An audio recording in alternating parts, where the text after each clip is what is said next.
신약성경 히브리서 11장 4절에서 10절 말씀을 한 절씩 교독하시고 마지막 절은 함께 읽도록 하겠습니다. 제가 11장 4절 말씀 먼저 읽겠습니다. 믿음으로 아벨은 가인보다 더 나은 제사를 하나님께 드림으로 의로운 자라 하는 증거를 얻었으니 하나님이 그 예물에 대하여 증언하심이라. 그가 죽었으나 그 믿음으로써 지금도 말하느니라.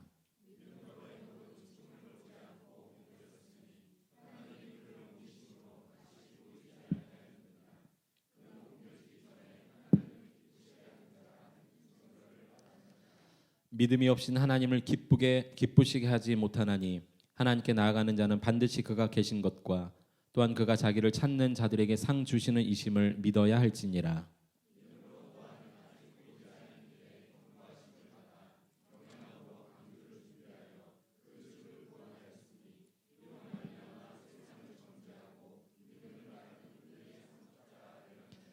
믿음으로 아브라함은 부르심을 받았을 때에 순종하여 장래 유업으로 받을 땅에 나아갈새 갈 바를 알지 못하고 나아갔으며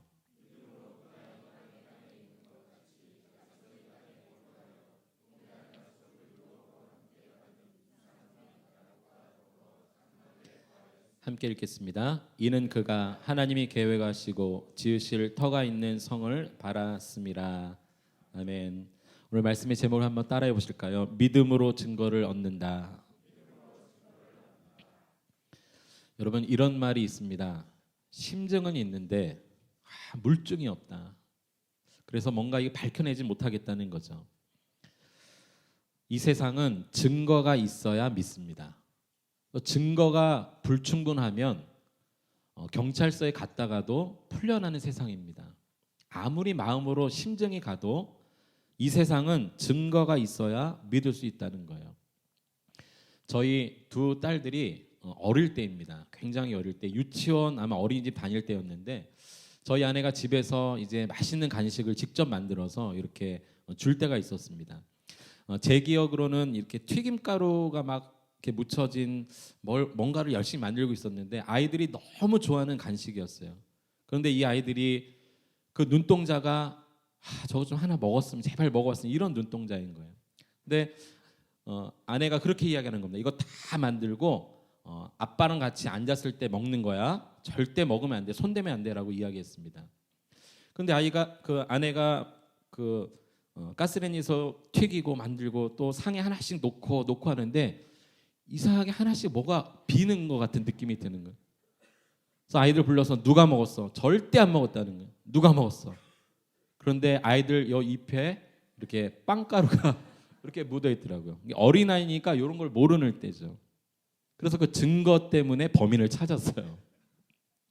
세상은 증거가 있어야 믿습니다. 그런데 성경은 반대로 이야기합니다. 성경은요, 증거가 있어야 믿을 수 있다고 말하지 않고요. 성경은 믿음으로 오히려 증거를 얻는다고 이야기하고 있습니다.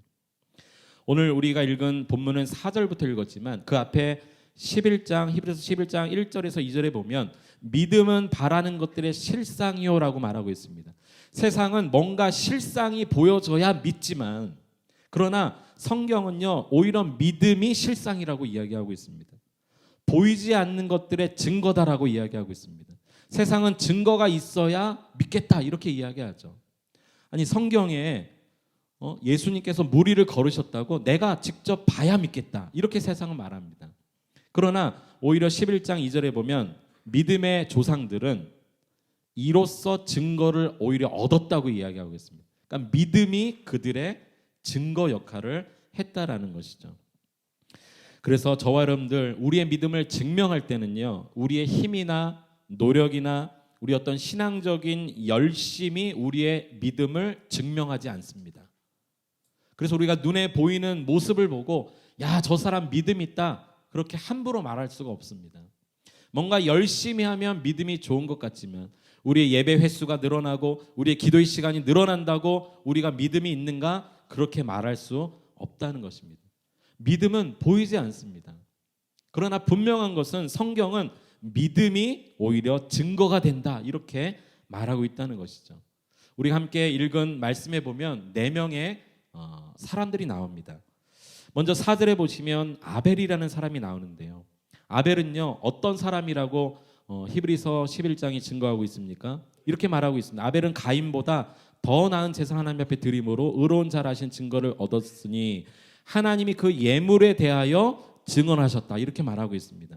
아벨은 분명히 가인과는 다른 예물을 드린 것은 맞습니다. 그러나 아벨의 믿음의 증거는 예물 때문이 아니었습니다. 어떠한 예물을 드렸는가? 하나님께 드린 예물이 증거가 아니라 믿음으로 드린 예배가 증거라고 말하고 있는 것입니다. 눈에 보이는 예물이 아니라 보이진 않지만 믿음으로 예배를 드린 그것이 증거라고 말하고 있습니다. 그렇다면 오늘 저와 여러분 이 시간에 드려지는 이 예배를 우리가 좀 점검해 봐야 되겠습니다. 저와 여러분들이 오늘 하나님 앞에 나올 때에 어떤 마음으로 나오셨습니까? 정말 이 예배 가운데 우리 하나님께서 이 예배 가운데 임재하여 계심을 믿으십니까? 하나님은 거룩하신 분이기 때문에 우리는 우리의 죄의 본성으로 원래 하나님 앞에 나올 수 없지만 우리가 아까 참회기도 드린 것처럼 오직 예수님의 십자가 보혈을 믿는 믿음으로 나올 수 있는 그런 담대함이 주어졌다는 것을 정말 믿으십니까? 그러니까 이 예배 시간은요 우리가 와서 뭔가 이렇게 내가 해야 될 그 역할을 하고 시간마다 뭔가를 하고 준비하는 그것이 중요한 것이 아니라 우리의 믿음으로 그것을 행하는 그 믿음 자체가 중요하다는 것입니다. 아무리 주일날 와서 많은 봉사를 하고 섬김을 하고 예배를 참여하고 헌신을 하고 순서를 맡았다 할지라도 믿음으로 그 순서를 행하지 못한다면 그것은 하나님께 올바른 믿음의 증거가 되지 못한다는 것이죠. 에녹을 한번 보십시오. 5절에 보면 에녹이 나옵니다. 여러분 잘 알고 계시듯이 이 에녹은요 죽지 않고 하나님께서 천국으로 데려간 사람입니다. 얼마나 하나님 마음에 흡족했으면 하나님이 그를 데려가셨을까요? 그런데 에녹이 죽지 않고 천국 갔다. 이 죽지 않은 것이 그의 믿음을 보여주는 증거가 아니라 하나님을 기쁘시게 하는 삶을 평소에 살았다는 것이 그의 믿음의 증거라는 것입니다. 우리가 볼 때는 얼마나 믿음이 있으면 죽지 않고 하나님 데려가셨을까? 그렇게 설명할 수 있겠지만 죽지 않은 것이 증거가 아니라 죽기 전에 살아갈 때 평소에 하나님을 기쁘시게 한 그 삶 자체가 증거였다는 것입니다. 그래서 6절에 보면 이 에녹의 믿음을 계속 설명하면서 믿음이 없으면 하나님을 기쁘시게 할 수 없다. 오히려 이렇게 말씀하고 있습니다. 여러분 하나님을 기쁘시게 하는 믿음이 저와 여러분 가운데도 있기를 간절히 축복합니다. 우리가 이 믿음의 끝에 어떤 열매를 보고 믿음이 있다 없다를 평가하는 것이 아니라 평소에 내 삶 속에 정말 하나님을 기쁘시게 하며 살아가는 그 삶이 있어야 된다는 것이죠. 그래서 이렇게 설명합니다. 하나님을 믿음이 없이는 하나님을 기쁘시게 하지 못하는데 하나님께 나아가는 자는 반드시 그가 계신 것과 또한 그가 자기를 찾는 자들에게 상 주시는 이심을 믿어야 한다라고 말하고 있습니다. 하나님이 살아 계신다라는 것을 믿어야 하나님이 기뻐하신다는 것이죠. 여러분 모든 삶 속에 하나님은 살아계신 분이다라고 고백함으로 하나님을 기쁘시게 하는 믿음 있기를 축복합니다. 또 하나님을 기쁘시게 하는 믿음은요 하나님 앞에 나아갈 때마다 하나님을 찾을 때마다 하나님을 구할 때마다 하나님 앞에 기도할 때마다 하나님은 나에게 보상해 주시는 분이라는 것을 믿고 나아갈 때 하나님이 기뻐하신다는 것입니다. 여기 이 상이라는 것은요 성경에 보면은 하나님 자신을 의미하고 있습니다. 하나님 자신을 의미합니다. 그러니까 우리가 하나님을 구하고 찾을 때 어떤 기도의 응답, 어떤 축복의 다른 것이 아니라 하나님을 만나게 된다는 것을 말씀해 주고 있습니다. 아브라함에게도 하나님께서 그렇게 말씀하신 적이 있습니다. 창세기 15장 1절 말씀을 우리 함께 화면을 통해서 같이 한번 읽어보겠습니다. 시작. 여호와의 말씀이 환상 중에 아브라함에게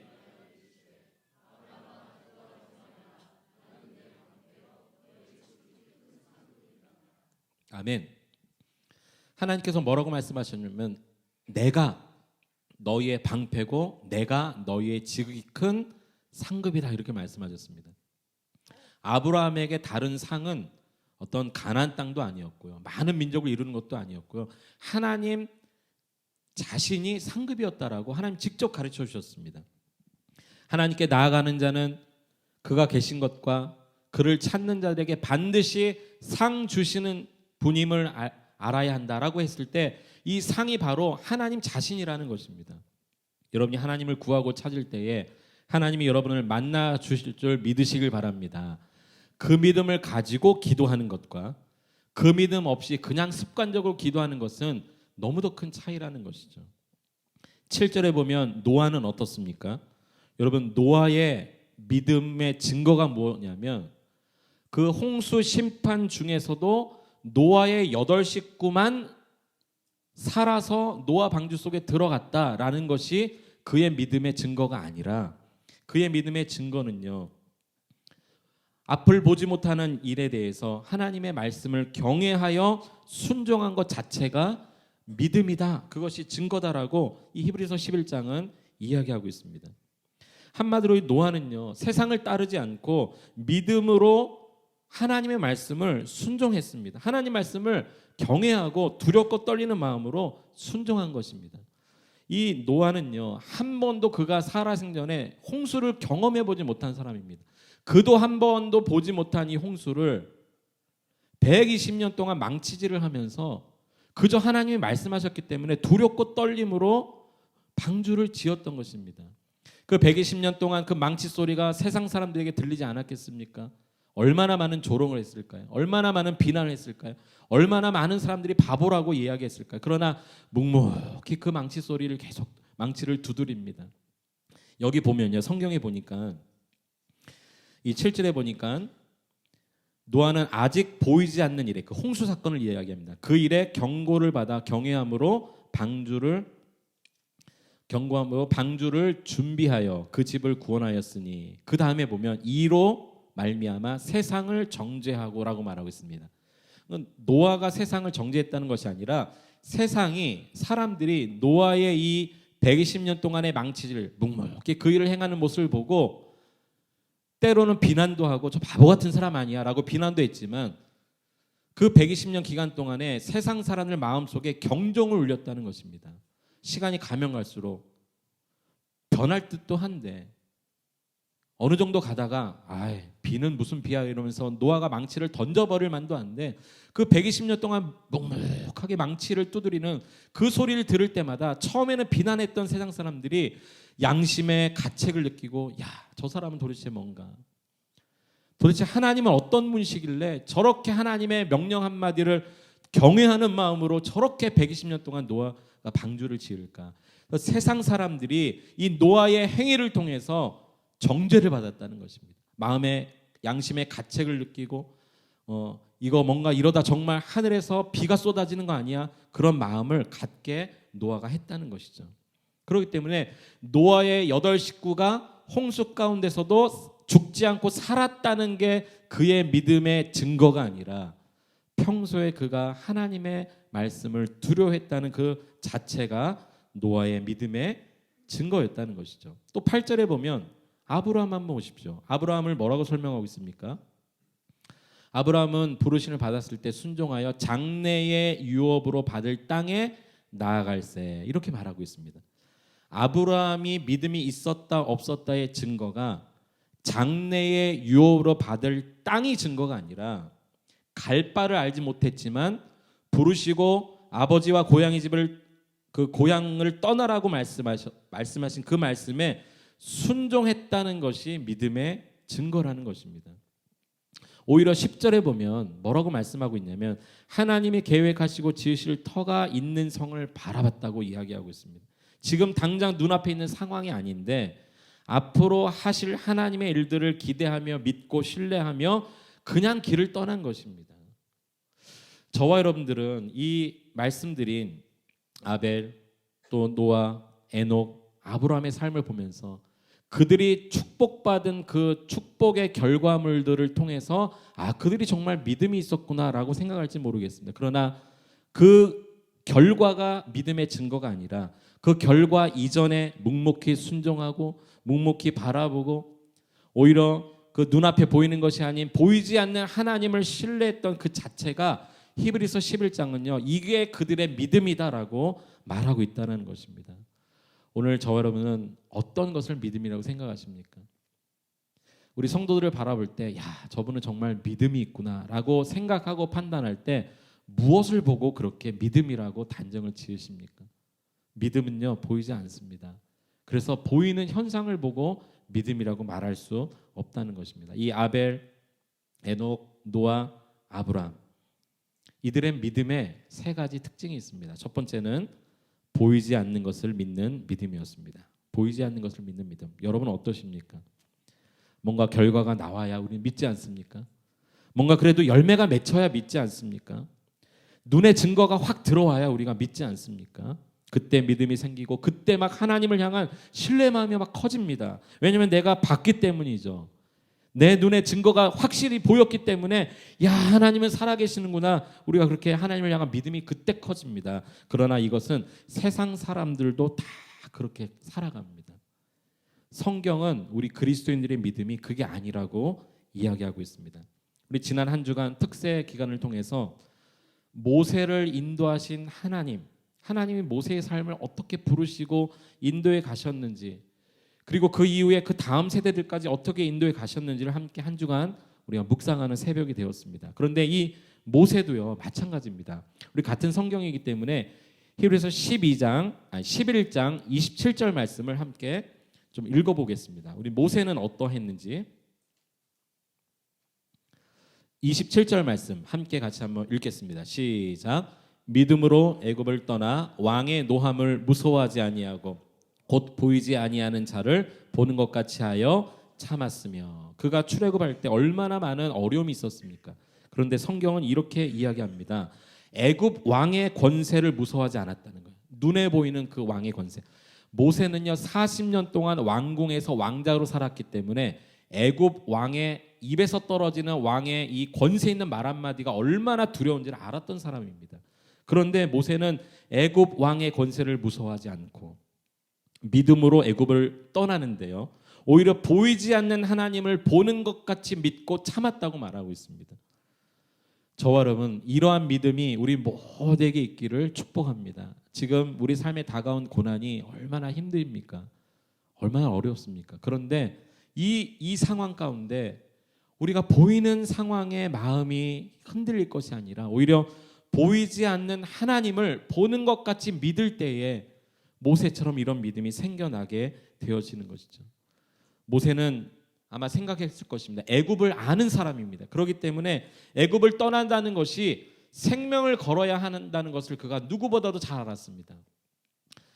이스라엘 백성들은요, 그것을 알지 못하지만 애굽은 잘 알았던 사람입니다. 애굽은 먹을 것이 풍성한 땅입니다. 그런데 광야는요, 먹을 게 없는 곳입니다.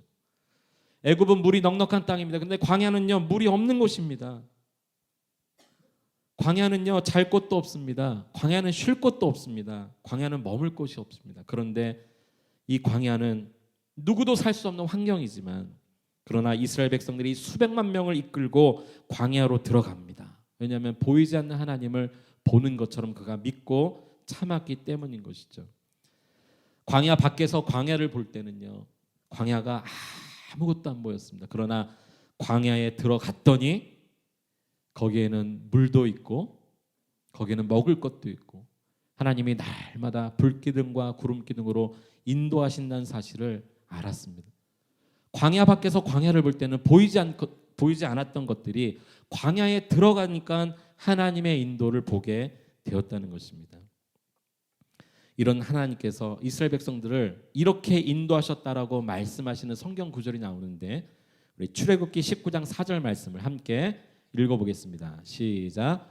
내가 어떻게 독수리 날개로 너희를 업어 내게로 인도하였음을 너희가 보았느니라. 아멘. 하나님 이스라엘 백성들을 업어 인도하셨다라고 말씀하고 있습니다. 이것은 광야를 들어갔을 때만 볼 수 있었던 하나님의 은혜입니다. 여러분, 혹시 이 의정부 꿈이 있는 교회 이렇게 우리가 분립교회 또 헌신자로 이렇게 오시면서 혹시 여러분 마음 가운데 뭔가 이렇게 보이지 않는 그런 부분들 때문에, 그리고 예상되어지는 어떤 어려움 때문에 걱정하며 근심하며 또 기도하시는 분 계십니까? 며칠 전에 지난 수요일 날 저희 큰 아이가 중학교 졸업을 했습니다. 그래서 이제 졸업식에 가기 위해서 하루 전날인 화요일 저녁에 저희 집 앞에 그 꽃가게가 하나 있더라고요. 거기 가서 꽃을 사고 준비하는데 저희 아내가 이제 들어가서 꽃을 사는데요. 빨리 안 나오는 거예요. 그래서 뭐가 이렇게 시간이 많이 걸리나. 근데 그 꽃가게 주인 아주머니랑 이런저런 얘기를 하고 아마 나왔던 것 같아요. 그런데 그분도 크리스찬인지 뭐 이런저런 이야기를 하면서 저희 아내가 이곳에 이제 처음 이사를 와서 꽃집에 처음 왔는데 여기 금호동에 의정부 꿈이 있는 교회가 새롭게 시작됐는데 그 교회 목사 사모입니다. 뭐 이렇게 자기소개를 했던 것 같아요. 근데 그 꽃가게 주인이 이렇게 이야기를 하더라는 거예요. 아니 뭐 이렇게 전도도 잘 안 되는 곳에 교회를 세우셨대 이런 얘기를 하셨나 봐요.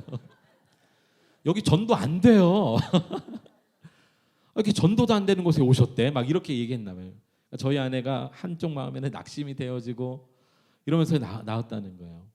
근데 그 말을 듣는 순간 이 말씀을 준비하고 있었던 이 부분이 생각이 나는 거예요. 모세는 보이지 않는 하나님을 보는 것 같이 믿고 참았다는 거예요. 그래서 제 마음속에 이런 막 마음이 생겨나더라고요. 오히려 막 우리 기독교 역사 가운데서도 핍박하고 박해하고 죽이고 이렇게 하면 더 복음이 확산되어지는 것처럼 제 마음에 이런 마음이 드는 거예요. 그래, 모든 사람들이 전도 안 된다고 평가는 이 금호동이지만 그러나 하나님은 계획이 있을 거야 라는 믿음을 갖게 되었어요. 그리고 우리를 이곳에 보내신 이유가 있을 거야 라는 믿음이 생겼습니다. 저와 여러분 사람의 말을 듣고 여러분 상처받지 않게 되길 축복합니다. 아마 여러분도 그럴 수 있어요. 또 우리 비전교회에서 우리 이곳으로 저희들을 보내시면서 우리 파송해 주신 본교회 성도님들이 그럴 수 있어요. 아, 왜 가? 뭐 이럴 수 있어요. 식당도 없다며 이럴 수 있어요. 아, 거기는 뭐 아이들도 없다며 뭐 이럴 수 있어요. 그런데 그 말이 중요한 것이 아니라 보이는 환경이 중요한 것이 아니라 보이지 않지만 살아 역사하시는 하나님의 계획이 중요하고 이곳으로 인도하신 주님의 뜻에 순종하려는 우리의 몸부림이 중요할 줄 믿습니다. 우리 모두가 보이지 않는 것을 믿는 믿음이 있었으면 좋겠습니다. 아벨, 에녹, 노아, 아브람 두 번째 어떤 특징이 있었는가? 고난까지도 선택하는 믿음이 있었습니다. 고난까지도 선택했습니다. 여러분 만약에 한번 상상을 해보십시오. 여러분이 만약에 지옥을 1분이라도 경험할 수만 있다면 여러분의 삶이 어떻게 변할까요? 딱 1분간만 지옥을 경험했다라고 생각한다면 날마다 우리는 십자가 은혜를 찬양하며 살지 않을까요? 하루하루가 달라지지 않겠습니까? 믿음의 차원도 달라질 것입니다. 왜냐하면 지옥의 맛을 봤기 때문인 것이죠. 믿음으로 산다는 게 여러분 무슨 의미일까요? 제가 그림 하나 준비했는데 한번 보시기 바랍니다. 여러분 질문 드리겠습니다. 저 두 곳 중에 어느 곳을 가고 싶으십니까? 뭐 물어봐야 뭐 합니까? 한 곳은 저 침대에 누워서 저 체리 주스를 마시면서 저 바다 푸른 저 에메랄드빛 바다를 보면서 누워 있고 싶지 않나요? 아, 저기 정말 가고 싶더라고요. 근데 아래는요, 정말 그 나무 삐짝 마른 열매 없는 나무를 보십시오. 땅은 다 갈라졌고요. 뭐 아무것도 보이지 않아요. 저 앞에 산이 있는데 산도 그냥 민둥산이에요. 아무것도 없어요. 여러분 둘 중에 어디를 갖고 싶으세요? 그런데 한번 가만히 생각해 보십시오. 저 너무도 좋은 곳인데 그곳에 하나님 말씀이 없고 하나님의 임재가 없고 진리가 없습니다. 저 아래는 너무도 황량한 곳인데 그곳에는 이상하게 하나님의 진리가 있고 하나님의 임재가 있고 하나님의 말씀이 있다면 어떤 곳을 선택하시겠습니까? 이 시대를 살아가는 그리스도인들에게 질문하는 믿음이 바로 이런 것입니다. 물론 어떤 분은 저 좋은 곳에 말씀도 있고 하나님의 임재도 있고 진리가 있으면 더 좋은 거 아닙니까? 맞습니다. 맞는 말입니다. 그러나 세상이 그렇지 않습니다. 세상은 우리를 그렇게 호락호락하게 놔주지 않습니다. 노아는요, 방주 짓기 전까지 한 번도 방주를 경험해보지 못했던 사람이었다니까요. 그도 그냥 편하게 지낼 수 있었어요. 그런데 120년 동안 울려 퍼졌던 그의 망치 소리는요, 세상의 경종을 울리는 망치 소리가 되었습니다. 여러분, 이 황량한 벌판 같은 이 세상, 그러나 이 시대를 살아가는 우리들에게 필요한 것은 믿음입니다. 오히려 고난 속에서도 세상에 경고를 주는 망치소리 역할을 저와 여러분들이 해야 되지 않겠습니까?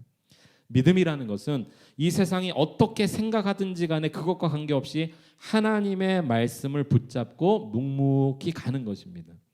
오늘 저와 여러분들이, 우리 교회 모든 성도들이 그러한 믿음에, 그러한 주님의 말씀에 순종하여서 고난도 선택할 수 있는 우리 모두가 될 수 있기를 축복합니다. 예수님도 이렇게 말씀하셨습니다. 마태복음 7장에 보면 이렇게 말씀하셨습니다. 같이 한번 읽어보겠습니다. 시작. 좁은 문으로 들어가라. 멸망으로 인도하는 문은 크고 그 길이 넓어 그리로 들어가는 자가 많고 생명으로 인도하는 문은 좁고 길이 협착하여 찾는 자가 적음이라. 아멘. 좁은 문이지만 그 문이 생명으로 인도하는 문이라고 말씀하고 있습니다. 누가복음 13장 24절에도 이렇게 말씀하고 있습니다. 좁은 문으로 들어가기를 힘쓰라, 이렇게 말씀하고 있습니다. 우리에게 좁은 문이 있는데 이 문은 생명으로 인도하는 문이다라고 거기서 말씀을 마치신 것이 아니라 힘쓰라고 말하고 있습니다. 저와 여러분들이 좁은 문이라 할지라도 그 생명으로 인도하는 그 문에 들어가기를 힘쓸 수 있게 되기를 축복합니다. 그래서 때로는 우리의 믿음은요, 고난까지도 선택할 수 있는 믿음이어야 합니다. 오늘 히브리서 읽었던 본문에 나왔던 이 네 사람의 믿음의 세 번째 특징이 있습니다. 한번 따라해 보실까요? 말씀대로 행하는 믿음. 제자입니까? 라는 책이 있습니다. 혹시 읽어보신 분이 계십니까? 제자입니까? 라는 유명한 책을 쓰신 후안 까를로스 목사님의 유명한 일화인데요. 그가 아르헨티나의 수도인 부에노스 아이레스에서 목회할 때 일입니다. 많은 사람들이 몰려들기 시작합니다. 교회가 너무 커졌습니다. 어느 날 주일 아침에 한 주간 동안 준비했던 이 설교를 묵묵히 또 묵상하면서 이제 막 예배가 되어서 이 예배에 들어가야 되는데 그날 아침 성령께서 강력한 음성으로 이렇게 말씀하셨다는 거예요. 까를로스야, 오늘은 네가 설교하지 마라. 이런 음성을 주셨다는 거예요. 한 주간 동안 설교를 준비했는데 오늘은 네가 설교하지 마.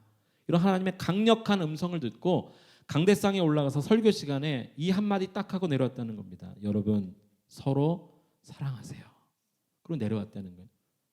갑자기 여기서 웅성웅성한 소리가 들립니다. 목사님이 뭐 광고하시고 내려가셨나? 설교 안 하시나? 한참의 침묵이 흐른 다음에 저 뒤에서 어떤 한 성도가 일어나서 이렇게 이야기하는 겁니다. 제가 여러분을 주님의 마음으로 사랑합니다. 라고 고백하기 시작했어요. 그러니까 목사님의 그 한마디를 모두가 오늘 목사님 왜 그러지라고 생각한 그때에 어느 한 사람은 그것을 주님의 음성으로 또 들은 거예요. 그리고 옆에 있는 분에게 집사님, 제가 집사님을 미워했는데 집사님을 사랑하고 싶습니다. 라고 이야기합니다. 그러자 그 옆에 있는 또 한 성도가 그 옆에 있는 분에게 이야기하고 한 사람 한 사람이 서로 고백하기 시작하더니 이 설교 시간이 완전히 부흥회가 되어버렸어요. 서로 용서를 구하고 사랑합니다. 제가 미워했는데 죄송합니다. 간증과 막 회개와 그 사랑의 고백이 넘쳐나는 시간이 되었습니다. 목사님이 주님의 음성에 순종하였을 때 놀라운, 이전과는 맛보지 못했던 놀라운 은혜가 일어났던 것이죠. 여러분, 말씀대로 행하는 것이 얼마나 중요한지 까를로스 목사님이 자신의 목회 기간 가운데 있었던 이 일화를 통해서 우리에게 잘 알려주는 것 같습니다. 우리의 예배의 횟수가 많다고, 여러분의 기도의 시간이 많이 늘어났다고 내 믿음이 좋다고 생각해서는 결코 안 됩니다. 그러나 여러분의 삶을 변화시키고 믿음이 자라나는 길은요, 어떤 행위 때문이 아니라 말씀 때문입니다. 말씀대로 살아갈 때만 우리의 믿음이 자라갑니다. 여러분은 말씀을 듣는 자입니까? 말씀을 행하는 자입니까? 여러분, 이 시간에 말씀을 들으러 오셨습니까? 말씀에 순종하기 위해 오셨습니까? 우리가 말씀을 들을 수 있습니다. 좋은 말씀, 유명한 말씀, 내 마음을 혹할 수 있는 말씀을 찾아 들을 수 있지만 우리는 말씀을 듣는 자가 아니라 말씀을 행하는 자라는 것을 절대 잊어서는 안 됩니다. 오늘 말씀을 듣는 것으로 끝내지 말고 한 주간 하나님의 말씀을 행함으로 여러분의 믿음이 그 말씀에 순종할 때 드러나는 그 증거가 여러분의 믿음 될 수 있기를 축복합니다. 말씀을 정리합니다. 아벨, 에녹, 노아, 아브라함. 우리가 보기엔 너무 부러운 사람들입니다. 막 기적도 일어나고 어떤 사람은 죽음도 보지 않고 천국에 갔지만 그러나 그것이 그들의 믿음의 증거가 아니었습니다. 믿음의 증거는 눈에 보이지 않습니다. 그러나 이 사람들의 공통점이 있다면 보이지 않는 것을 믿었던 사람들이고 고난까지도 선택했던 사람들이고 하나님의 말씀이라면 어떠한 고난 앞에서도 묵묵히 그 말씀에 순종하며 달려가는 믿음이라는 것을 히브리서 11장은 우리에게 전해주고 있습니다. 오늘 저 여러분들이 이 믿음의 후손들 아닙니까? 같은 믿음으로 우리가 달려가고 있지 않습니까? 저와 여러분 모두가 이번 한 주간 살아가는 동안에 눈에 보이지 않지만 하나님을 보이는 것처럼 믿으며 그분의 말씀 한마디라도 우리가 순종해 보려고 몸부림치는 한 주간 될 수 있기를 주님의 이름으로 축원해 드립니다. 함께 기도하도록 하겠습니다.